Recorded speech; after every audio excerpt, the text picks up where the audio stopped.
we're thinking this dude is for real. Yeah. And the smart thing that he did is actually he came out on Vlad TV and he sat straight up. He's like, yo, I'm not from the streets. Like, I kick it with some goons and shit, but he kept it real basically, right? Yeah.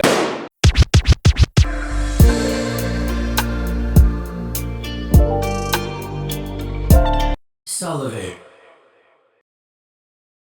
These shirts right now, and that's just the like second run of merch ever that we have. Like towards like the middle of this spring and summer, we're gonna have hats, like shorts, maybe hoodies if people dig it. Like it's, oh my god, more shirts. It's gonna be crazy.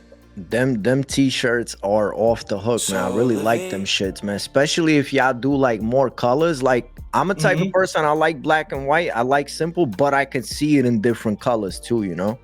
Yeah, we had purple. That was one of our other main colors we had, and people love that, especially the chicks love purple. Nah, that's yo, for real. Like, so this is why I'm asking all of this, because it leads me to a topic I wanted to discuss as far as branding goes, right?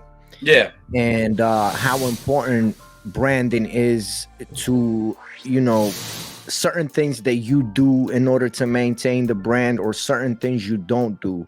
So over here, like, we're real transparent, right? So me and you were talking and shit, and I told you that Atlantic Records offered me like a eight venues tour basically, right? It was like in a tri-state and shit. So they offered 16,000, but they offered but it was sponsored by Heineken. Like, you basically got to push Heineken and shit, which you told me like, yo, you bugging, why didn't you take it, bro? So could you explain, like, from your point of view, like, why you think it would be dumb? Let's say you don't know nothing about the brand, and why would it be dumb not to take that deal, or why would it be smart not to? Like, where did you come from when you told me like, yo, why didn't you take that deal?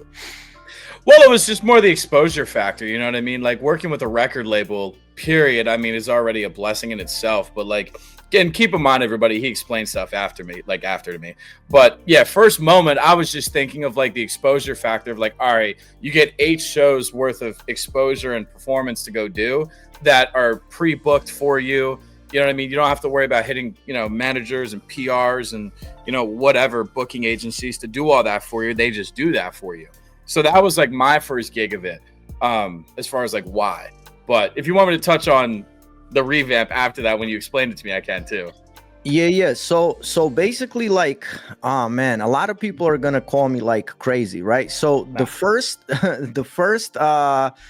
ever record deal offer I got was when I was 16, right? It was from Warner Brothers. No way. And they wanted to sign, because we were rolling like with this rap group. It was called the Rebel Clan and shit, and we were sort of like Wu-Tang, because we were like, you know, our independent artists, but then sometimes we would come together. So Warner Brothers wanted to sign like a few of us, whatever. They offered each of us 300,000, right? So I turned it down. My homeboy turned it down, and I'll tell you, like, I'm building to explain why I turned down certain things. And again, maybe this will be important for somebody that is building their own brand. Yeah. But at 16, you know, I was smoking. I was still boxing, but I was like smoking weed already. I was trying ecstasy, shit like that. So for myself, I knew that if I was going to come as a 16-year-old, get this $300,000 check, I possibly might do some dumb shit, right? Like, as far as health-wise, I had to make a decision. Am I ready for something like this? Yeah. And the decision that I made was, I had to be honest with myself. I wasn't ready for something like this. So whatever. So fast forward, I'm 21, 22. I'm starting to build my celebrity jewelry business. We get successful within a couple of years, whatever. But I'm always doing music. Music is something that I love. I'm doing it as a hobby. I'm recording. I'm putting out mixtapes. So then a couple years later, I'm like 26, 27. UK Universal offers me 2.1 million for a 5-year contract. 5 years. Okay. Gotcha. Yeah. So again, right? Like, at that time, I'm having a bit, right? And I'm having a business. I'm like, you know, it's not necessary, whatever. I don't need it. Yeah. once I'm in my 30s and, like I got set up with like somebody set me up, one of my friends in my business, whatever, the feds was on me. I had to do some time and shit, whatever. Like all my assets were frozen. Everything was, I'm being super transparent right now. Yeah. So then I finally decide, look, I cannot be just doing something that I don't love. I have to focus on what I love. So we open up a media company. We start doing, podcasts and different shows. And then me and Spencer Reese, we put out the album In the Time of Raw. You know what I'm saying? So definitely.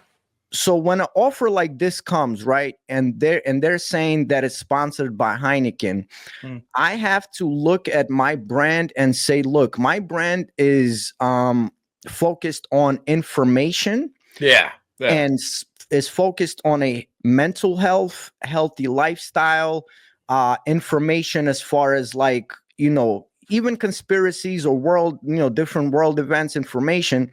So, a few years from now or in the long run, I want for our people that are going to be following us to be able to trust what I am presenting them, right? Right. Yeah, and the track record that comes with that too. Exactly. So in the future, we want to be able to work with companies that are health based, lifestyle based. You know what I'm saying? Like helping people with mental health and with, health overall and all. So that's the focus of the brand. And why am I turning like, right now that 16K would do me some good, but the reason I'm turning that down is I don't want a few years down the line for people to be like, yo, but this mother sucker was working with Heineken, pushing Heineken. Now he's giving me some healthy shit too. You know what I'm saying? So right. What I'm saying is, and I want you to kind of like bounce off of that. And to everyone that's going to be watching, again, this is only my opinion, is I think you should always do, first of all, what you consciously feel like is right for yourself. Absolutely. And second of all, what is good for your brand? Because even though you can get the 16K right now, you might be losing a lot more down the line and shit, because now the people don't want to F with you, man. You know what I'm saying? So that's a fact. What do you think about that? So, so everybody just watching this. So he explained all of that to me after the fact, and we were talking in text. And like, once he said that, that genuinely clicked for me, because I didn't think of it that deeply. And I think that's personally way more important than 16K. Just personally, like, I think keeping your brand intact for what you represent and what you want to live it out to be by is extremely important. And your track record is, you have a digital footprint wherever you go. You know what I mean? Like, if it's on the internet or it's, even if it's a in-person footprint with your brand, your merchandising, or like, your products, any of that stuff. Like, if you represent health and wellness and, helping with mental health and like, speaking about things and good things, pressing and, putting people onto alcohol is something that, doesn't really fit the niche anyways. You know what I mean? And plus, like, there's a whole rabbit hole you could get down as far as, alcohol just in itself. I'm straight edge. I recently just went straight edge, and, I'm straying away from even all that stuff too. So that's even better, but coming from somebody that used to drink, like, myself, I think it's way better that, you stay away from that stuff. Screw the 16K. Like, I'd rather get 16K from a lotion company made of CBD or something, or like, something with vitamins than that kind of stuff, Yeah. Because imagine like all the young, young people or older people, whatever, whoever you are, or how old you are, you may be starting out a brand, or you've been building something for a long time. Like, that's what me and Spence are trying to emphasize. First of all, in the morning when you wake up and you look at yourself in the mirror, you got to be comfortable with the person that's looking back at you. Straight up. That's number one, man. You know what I'm saying? And second of all, again, you really have to figure out, what is your brand? What are you representing? What are you about? You know what I'm saying? And me and Spence also, we talked about it a couple podcasts back, is us as artists, having some sort of a responsibility for the people that are going to be watching or coming after us. You know what I'm saying? The generation is coming out. Like, we got to have some sort of a responsibility, right? Absolutely. And you talked about how, like, maybe you can touch on it again, how like the messaging behind what you are doing, the outcome that you want to see, that it's not just about the fame, it's not just about the money, it's not just about the pussy, you know what I'm saying? Like, Yeah. can you touch on that? Like, yeah, I think the outcome is always going to be transparently better if you know what you're doing is better. Like if you're supporting brands and you're supporting companies that you're fully confident in for you to represent, even if you don't see success with those companies, you still did a good deed and you know that you did something good for your brand anyways. Whether that goes up or goes down, that's for the planet to, resignate. But I mean, if it's I don't know, like I think it's good to some companies and some brands would obviously amount to doing that for like an artist. For look at Rockstar, for example, or Monster. Like Monster Energy Drink sponsored Warped Tour when like Warped Tour was around, and like that was tons of even bands and rappers too, believe it or not, sponsorships for that, pressing kids obviously in the scene because they needed energy and something to drink at the the festival. You look at Coachella, like there's always going to be sponsorships for things. But yeah, I think for media, alcohol, and even touring and such, nah. I just want to really for people to also understand, and what I'm discovering since opening the media company and doing this full time for like over a year now, is like there is room for everybody, man. Like, Yeah. you can find your niche, and you best bet that there will be a whole industry around that niche already. Yeah. There's enough space. You don't have to think to yourself like, oh, he's getting the Heineken money or Hennessy money, I better get on it, because there's like not an, you know what I'm saying? There's enough for all of us to go around and shit. You know what I'm saying? Absolutely. Yeah. So like, I think it's important, like if you're a content creator, if you're a musician, whatever, find that niche, you know what I'm saying? And like, again, don't be afraid to step out of the box, but also don't be afraid to be in that niche, because you'll find a community much faster. Yeah. You know what I'm saying? And like-minded people, people that are kind of similar to you and like, what you do. That's just going to be a feed off of each other kind of situation. You'll go farther with that, What is it like to have a heavy metal band but also a brand, right? Like, I'll explain to you what I'm trying to say, because let's say like for a rapper, right? Like, you always got to have a mean mug and shit. You got to have some gold chains, maybe a blunt in your mouth, like a Hennessy, and like there's this bottle. Yeah, there's this like cliche, like, but it on one hand is funny, but on the other hand, it's sort of what the what people are expecting of you to see. So it forms like all these different pressures and shit, right? So yeah.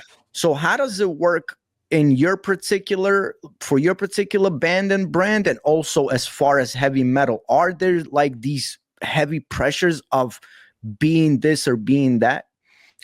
I think there's stigmas, behind everything, no matter what genre it is. But when it comes to metal and like heavier music, period, I mean, a lot of people tend to expect, obviously you to speak about stuff that most people don't talk about, dress a certain kind of way. And then there's the side of, heavy genres where it's people, they just don't expect anything and they just like what they see and they like what they hear. But yeah, when it comes to rap obviously has like those cliche standards. You got chains, you got cars, you got money, you got hoes. Whereas like you go to heavy metal and like harder stuff, that's like, big black bracelets. That's like, black jeans, you got leather, you got, biker chains on your, your jeans, you got nail polish, like dark hair, things like that, colored hair. Those are very stigmatized ideas that come with the scene. I mean, when it comes to heavy music's changing right now, and like a lot of those things are actually starting to go out the door. And like we're, at least for what I'm seeing, I'm starting to see a lot of normal looking people be in heavy music. Like people like me that looks like anybody else, or just wears streetwear, looks like a hype beast. Like it's kind of coming into like our scene more into hardcore. But this is SouLivate. Every genre is always going to have their stigmas. You go into R&B, it's nothing but, I got I'm light skinned. I got candles and Drake shit. shit. Yeah. You know what I mean?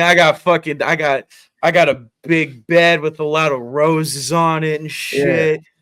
Those slow music and I don't know, I'm drawing, but you know what I'm saying. But what I really want to know is like, so basically you are in a band. There's 4 of y'all, right? Like, do you guys discuss like as far as like the presentation, the branding, the imagery, like do y'all discuss that as far as a brand goes, and what goes into, let's say, like a band like a Tripod? We've discussed it before. We haven't recently, but we have discussed it before. And it's weird. We all just kind of came to the conclusion that we just want to be ourselves for us. Like we don't want to try to like, you know, you got bands like Slipknot where it's like, you know, you put on a mask and you put on jumper suits and like you turn into that character. Like bands like Sleep Token where like, you know, you got these really weird ski masking looking pullover bodysuits with like all this crazy looking, almost like I can't say satanic because it's not that, but it's like these cloaks, like on some like, you know, Harry Potter looking shit. You know, it's like for us, at least for us, like we just like looking the way we look and just looking normal because that's the easiest way that you can recognize us. It's like we're like anybody else. But some bands like going out the box, like, you know, putting makeup on. I mean, Motionless in White was actually one of the first bands I saw. And even, you know, look at Kiss. Kiss isn't even heavy metal, but like, you know, they're like straight rock, you know, one of the first influences to put makeup on and looking different, you know, but Motionless in White in the heavy side of things, they were another band where I saw them taking, you know, black sponges of paint and just painting themselves all down, like looking like they're in a circus. And I was just like, what the hell, you know? But as far as Tripod goes, we've talked about it and we genuinely like being ourselves and feeling like we're just one like everybody else, you know? I want people to obviously go to our shows and, you know, find us to be a little bit of kind of, you know, specialty, but we're just like you know? Because there also comes with that, like if you're thinking about branding, the recognition like aspect, right? Like where something that stands out, like you said, like a Kiss, like, you know what I'm saying? We know that they're gonna have the paint and shit, or like Insane Clown Posse, they're gonna be like clowns and shit, you know what I'm saying? So man, there's like this recognition aspect of it, right?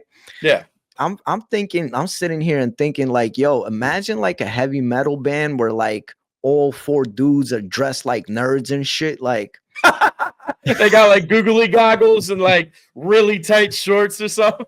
and you don't you know what I'm saying, you don't expect it and shit, like, you know what I mean? And but I see what you're saying. It's kind of dope. Like I met the 2 of y'all from your band and shit.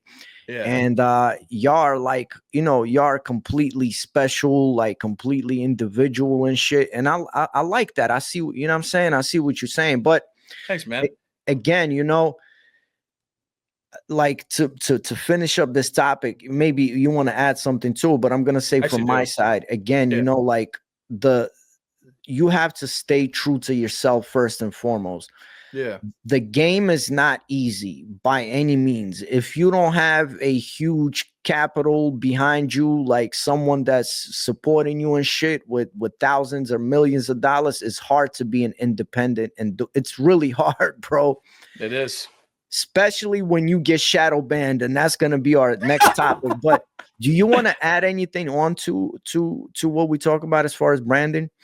Yeah, actually, I was actually going to say when I was first talking about, it just came to me now. As far as the brand goes and like kind of where we sat at talking about what we wanted to do with that, like it's interesting. Like our name Tripod, like it kind of just came out of nowhere for us, but it was one of those names that like when we first came up with it, it stuck with us based on where we're living at and like kind of what we're going to present on the brand side. Like we come from a woodsy kind of area, all of us relatively, like, you know, my studio is here in the middle of the freaking woods. And like, we come from nothing but deers and trees and such. And like, we love imagery of nature and like, just like spookier looking horror movie kind of shit. You know what I mean? We also are really into, traditional looking streetwear. That's another thing too. Like as far as like our merch ideas for the rest of the year, we got some stuff planned, obviously, but we wanted to kind of take Tripod as a brand and like make it feel bigger and more like streetwear. It's kind of like a Supreme or like a Bape. At least that's how I perceive it. Like I want people to wear our band name and kind of have it be its own special thing. You know what I'm saying? And like, I don't know. It's like when it's so hard to explain. Like you go look in hardcore, like the scene and shit, there's like a very big undergroundy, almost reminds me of how rap was with like rap merch and like, you know, you'd see very traditional looking fonts and like, you know, big pictures of like groups like, you know, NWA or like, you know, Run DMC or any of those guys, they'd be on, you know, a shirt as, you know, as anything else. But there's a very undergroundy traditional kind of aspect to the imagery we're putting out. And we're doing it in a really weird spin-off kind of way. Like we're spinning from it. But that's kind of like what we discussed, I guess, for the brand. We're still building as we go along. I think you touched on something that's essential, right? Is that whatever your brand is, don't steer away from who you are. And if you are going to steer away, don't steer too far. Because let's say like I'm trying to think, man, like, a Slim Jesus. Do you remember Slim Jesus? Oh my God. Of course. How could I forget? So real time. So he's the best example, right? Like when he first dropped and shit, like we thinking like, yo, this some white kid, he's in the gutter and shit. He got all his goons around. Like we're thinking this dude is for real. Yeah. And the smart thing that he did is actually he came out on Vlad TV and he sat straight up. He's like, yo, I'm not from the streets. Like I kick it with some goons and shit, but he kept it real basically, right? Yeah. But I think ultimately that destroyed his brand, bro. Oh yeah, because he initiated his brand off of that video and what he perceived himself to be. And heavy metal, as you explained to me, and sort of like what hip hop stems from is that authenticity and shit. Yeah, absolutely. You know what I'm saying? Absolutely. So we want it. So another example is like a Tekashi 6ix9ine, right? Like, yeah. This dude coming out super hard. Like he's like, first he was in the Crips, then he was in the Bloods, like then this mother, like, and then all of a sudden, then he's singing, he's dropping dimes and shit, like, you know what I mean? And all of a sudden he's a snitch and the whole world is looking at him like, yo, we thought you were for real, bro. Yeah, right? Isn't that crazy how it just it switches? It's crazy. And you know what was real crazy, what was real telling, right? Like this dude has like 20 million subscribers or followers on Instagram, right? Yeah. But when his album dropped recently, it only sold like 100,000 copies within like a first month and shit. So damn, that for also real. So that also tells you a very important thing then, that most of those 20 million followers on his gram are probably getting on there to either make fun of him or see him fail, bro. Oh, absolutely. Listen, once you that's the thing. It's like if you start out your brand or whatever you do from an authentic place, you're going to be respected and treated as such the rest of your career. You know what I mean? You can't build something that is fake.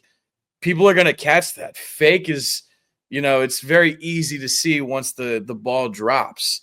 But that's a perfect example. Like, I remember when Kashi came out, man, like, he was the hottest. I was bumping his shit in school, like, and everybody was geeking out over the crazy videos he used to post, like the shock value, you know. And then he sits there and he, you know, goes snitch on everybody, whatever. That whole case came out, and then where the hell is he at? You know what I mean? Like, it's sad to see that you got to do shit for clout, but I mean, so you know what? That's the other thing too. It's like, half of me obviously ends up disappointed at it, right? You know what I mean? Because it loses the authenticity factor. But it's also like, what would you do if you were that guy? You feel me? Like, what would you do? Like, what would you actually pick? I would pick authenticity all day. But when you're handed that kind of money, that kind of fame, like it'll make people do some fucked up shit. And don't forget, you've been wanting that fame for a long. You've been wanting that money for a long. Like you dream, like us as artists. Like we talked about it with Matt. Like we be laying in bed at night, like imagining stages and packed venues and like. So you brought up an excellent point. How many people would actually be able to turn some shit like that down, bro? Right. You got $1 million, like waving $1 million+ in front of your face. They say, listen, we can change your life right now. You got all these terms. You got to start doing this drawing ass content to get shock value. Do it. That's it. And your life's changed. Not only take it or not. Not only your life, you got to remember if you have a family and all of that and shit, and you got kids to feed or something like that, you know what I mean? It's a very hard decision, but again, it comes all back to like what is important for your brand, because we see how it's ending up now. We see how it ended up with Lil Pump. You know what I'm saying? Yeah. We see how it ended up with Tekashi 6ix9ine. Now these people are getting clowned and shit. You know what I'm saying? Like, you know what's sad too? And then you can keep going, but like Lil Pump, right? I seen videos on my Snapchat of dude, and like it's so crazy. When he was drugged out and he was off his rocker, everybody was on him, right?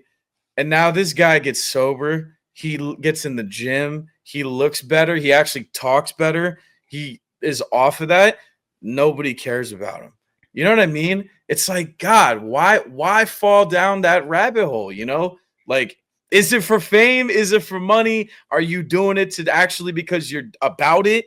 You know what I mean? Like, there's so many factors that play into it, but like, it just makes me think like, damn, if you started out the way that you are now, being better, would it have been different? Like, it's crazy. you bring up some crazy points, and you just brought up like a super important point is to all you artists out there, remember who are your day ones. Yeah. Because 90% of them fans out there, they don't care about you, bro. Like, you know what I'm saying? Yeah. Remember who your family is. Remember who your day ones is. You know what I'm saying? So yo, I didn't know that about Lil Pump. He's doing good now. Yeah, at least from what I've seen on Snapchat. I have his Snapchat added just for fun. But like he still obviously does shows and like, you know, tours or just travels and has, you know, whatever money he's got. But he's in the gym. You know what I mean? He lost a lot of weight. He lost, I believe, the lean gut. He's got like abs now. He talks better. He walks better. Like, he's way better and a lot more mature compared to what he used to be. And it's shocking. Like, and I try to remind myself too, like, you know, when he blew up and he was doing Gucci Gang and like, you know, that whole phase, you know, he was a kid. He was young. A kid. He's like 17, bro. You know, he was a kid that was caught up in absolute like horse shit and like just did what he did. I don't think any of it was great, but I mean, that's him. But now looking at him, it's just like, damn, you got better. And it just makes you like, you could have been better in the beginning. Why didn't you? Wow. It's crazy. That's a crazy point. And that also brings me back to why I said that I turned down my first ever record deal offer, because again, like, please, you have to be honest with yourself. Are you ready for that kind of change in your life?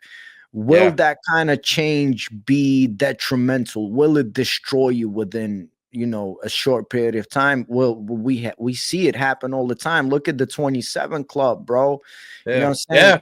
We have all of these amazing artists that are gone way before their time because they weren't ready for what was coming, man. Look at Eminem. He struggled with addiction for so long. He had multiple overdoses until one day he was like, yo, enough is enough. And he was already in his 30s. You know what I mean? Yeah. So, but you bring up some crazy shit though. Like, imagine. So do you think that on the low, humanity, like, we want to see one another fail instead of win? Like, the internet is, I like to say the internet is not real, but it's like, it is. Like, people just love to gravitate towards BS. And when BS is in front of you, it's almost impossible not to engage with it or read into it or whatever. You know, you see a meme page of, you know, some old lady falling in front of a Walmart and she, you know, I don't know, something falls on her head. That's hilarious. Like, of course you're gonna like it and comment and see it. You know, Crazy. if you see an artist that's off drugs and absolutely off his rocker, of course you're gonna see it and comment or like, or look at this. Like, people will feed into that, and that's what. There's a whole thing. We've talked about it before, but you know what I mean? Yeah. Yeah. And y'all got to remember, right? If you are a content creator, if you're an artist, you got to remember a lot of these people that are on the other side of the screen on the internet, they are living through you vicariously, right? Yeah. But they themselves might be in a bad spot in life. So they're living through you. But on the low, like, they would rather see you lose and shit so they don't feel so bad about their position. Yeah, straight up. You'd be surprised. People probably be so surprised. Yeah, it's like a whole psychology and shit. Yo, what's up with Smoke Perp, man? You heard about him? What's going on with him? God, man, I don't know where he's at. I don't know where Smoke Perp's at. Like, he's been gone off the radar. Like, same with Comethazine and like all them heads. Like, where the hell are they? Because they was homies and shit, right? Him and Pump. Yeah, I don't know if I don't think they fell off or nothing. I think they're still chilling, but like, I don't know, different scenario. There's probably a story behind it we missed or like any of that, but like Smoke Perp is just like, I think something happened with his deal or some crap, and like it was either up or like he wasn't hitting it. I don't know, but I haven't seen bro around since like 2017. I'll be for real.